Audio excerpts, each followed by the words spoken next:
T20 ప్రపంచ cup లో defending champion Bharat కు కఠిన పరీక్ష ఎదురవుతుంది. వరుస విజయాలతో దూసుకుపోతున్న టీమిండియాకు సూపర్ 8 లో సౌత్ ఆఫ్రికా షాక్ ఇచ్చింది. దీంతో లెక్కలంతా తారుమారైపోయాయి. వరల్డ్ కప్ లో టీమిండియా ప్రయాణం ఇప్పుడు ఆసక్తికరంగా మారింది. సూపర్ 8 లో నేడు జింబాబ్వేతో భారత్ తలపడనుంది. చెన్నై వేదికగా రాత్రి 7 గంటలకు మ్యాచ్ ప్రారంభం కానుంది. అయితే T20 వరల్డ్ కప్ కు ముందున్న మన బ్యాటర్లు పరుగుల వరద పారిస్తూ భారీ స్కోర్స్ చేశారు. ప్రస్తుతం ఘోరంగా విఫలమవుతున్నారు. సొంత పిచ్లపై పరుగులు సాధించడంలో అపసోపాలు పడుతున్నారు. టాప్ ఆర్డర్ లో అభిషేక్ శర్మ వైఫల్యం జట్టును దెబ్బతీస్తుంది.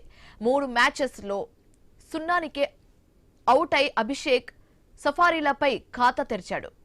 స్పిన్నర్లకే వికెట్ సమర్పించుకుంటున్న అభిషేక్ జింబాబ్వేతో పోరులో ఎలా రాణిస్తాడనేది ఆసక్తికరంగా మారింది.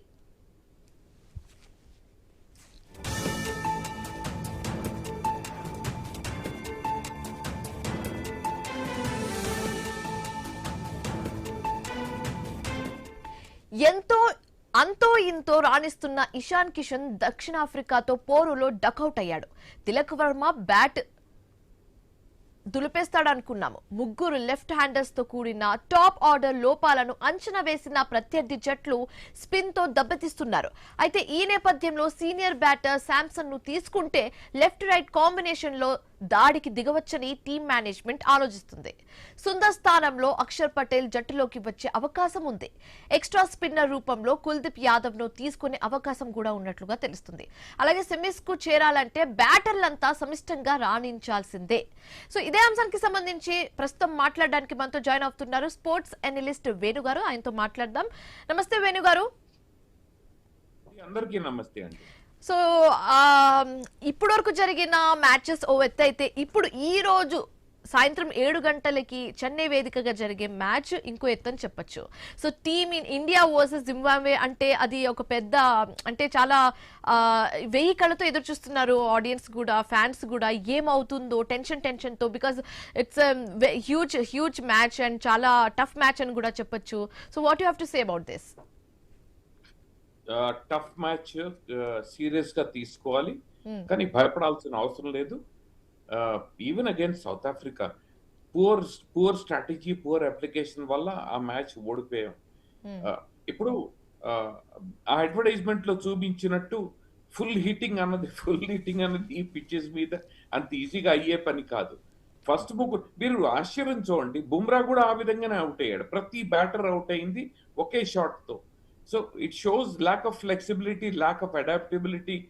ఒక స్ట్రాటజీ వర్కౌట్ అవ్వకపోతే దాన్ని అడాప్ట్ చేసుకోవాలి. మనకి రిజల్ట్స్ అక్కడి నుంచి గెటింగ్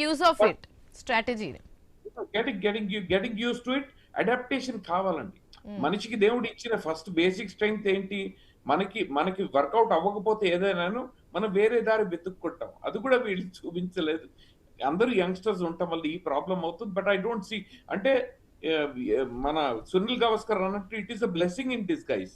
ఎందుకంటే ఆ మ్యాచ్ గెలిచేసి ఉంటే ఓవర్ కాన్ఫిడెన్స్ వచ్చేసేది ఈ టీంలో. ఆల్రెడీ మన వేడెన్ మాక్రామ్ అంటున్నాడు, మీ ఈగోను పక్కన పెట్టుకోండి అని. ఈగో నాకేం కనిపించలే. Just that inflexible strategy was the reason for the loss. భయపడాల్సిన అవసరం లేదు. We are definitely superior to Zimbabwe. Plus ఇప్పుడు నడుస్తున్న మ్యాచ్ ఇప్పుడు చూస్తున్నాం మనం. వెస్టిండీస్ కలాప్స్ అయ్యారు, రికవర్ అవుతున్నారు. కానీ వెస్టిండీస్ గెలిచిన, సౌత్ ఆఫ్రికా గెలిచిన ఇండియాకి అడ్వాంటేజ్ ఇది ఈ మ్యాచ్ లో. Everything going for the team. కొద్దిగా ఇప్పుడు టీమ్స్ గురించి మాట్లాడుకుంటే ఇప్పుడు టీమ్ ఇండియాకు ఉన్న ప్లస్ పాయింట్స్ ఏంటి, మైనస్ పాయింట్స్ ఏంటి, అండ్ అలాగే జింబాబ్వేకు ఉన్న డ్రాబ్యాక్స్ ఏంటి, ప్లస్ పాయింట్స్ ఏంటి అని మాట్లాడుకుంటే ఎలా ఉంటుంది? జింబాబ్వే బౌలింగ్ అటాక్ చాలా బాగుంది. It is such a beautiful blessing. Muzarabani is been one of the stars of the tournament. Ngarava ఇప్పుడు ఆ ఫైట్ వాళ్ళ ల్యాంప్ పోస్ట్ అంటున్నారు వాళ్ళని. 6'9" ఇంచెస్, 6'10" ఇంచెస్ బౌలర్. వాళ్ళ ఫీల్డింగ్ ఇస్ ఫ్యాంటాస్టిక్. వాళ్ళ ఫీల్డింగ్ చాలా పెద్ద హైలైట్. 83 వరల్డ్ కప్ లో ఆ టీం పట్టుకున్న క్యాచ్లు ఇవాటి వరకు నేను ఎప్పుడు చూడలేదండి. సో ఫీల్డింగ్ వాళ్ళ strength. Raza is there linchpin around him. అంతా ఇప్పుడు నిశంక లాగా టీం చుట్టూ, ఆయన చుట్టూ ఆడుతుంది. He rallies the team with him. ఆయన ఒక్కడే పర్ఫామ్ ఇప్పుడు సూర్యకుమార్ యాదవ్ మీకు బెనిఫిట్ ఏంటి? ఆయన ఒక్కడే పర్ఫామ్ చేయకుండా వేరే వాళ్ళని ఆయనతో ఈ పర్ఫార్మెన్స్ లో దింపుకుంటాడు. Raza does that. సో అది థ్రెట్ మనకి. But I don't see this as so much of a threat. So team India plus points ఏంటండి? ఏది జింబాబ్వేనా మన టీమా? Team India plus point. ఇందాక వరకు మీరు జింబాబ్వే చెప్పారు, ఇప్పుడు టీమిండియా గురించి మాట్లాడుకుంటే ప్లస్ పాయింట్స్ ఏంటి? Team India is far superior అండి, the best batting unit in the world. ఆ ఒక్క మ్యాచ్ లో ఫెయిల్ అయ్యారు. మీరు మన ఎంత అన్యాయంగా మాట్లాడుతున్నాం చూడండి. 12 మ్యాచెస్ తర్వాత ఒక మ్యాచ్ ఓడిపోయారు. ఓకే, ఇదే సో పాకిస్తాన్ ఫైనల్ గా ఎవరు గెలుస్తారని మీరు అనుకుంటున్నారు? Who's gonna win? 100% టీమిండియా గెలుస్తుంది. Okay. మనకు అడ్వాంటేజ్ ఏమైంది, జింబాబ్వే హెవీ మార్జిన్ తో ఓడిపోవడం అడ్వాంటేజ్ అయింది. రన్ రేట్ కూడా మన కంట్రోల్ లో వచ్చేసింది. We will definite win and get to the semifinals. No question. So thank you so much Venu garu, మాతో జాయిన్ అయినందుకు, మీ ఒపీనియన్స్ ని మాకు తెలియజేసినందుకు. Thanks for joining us.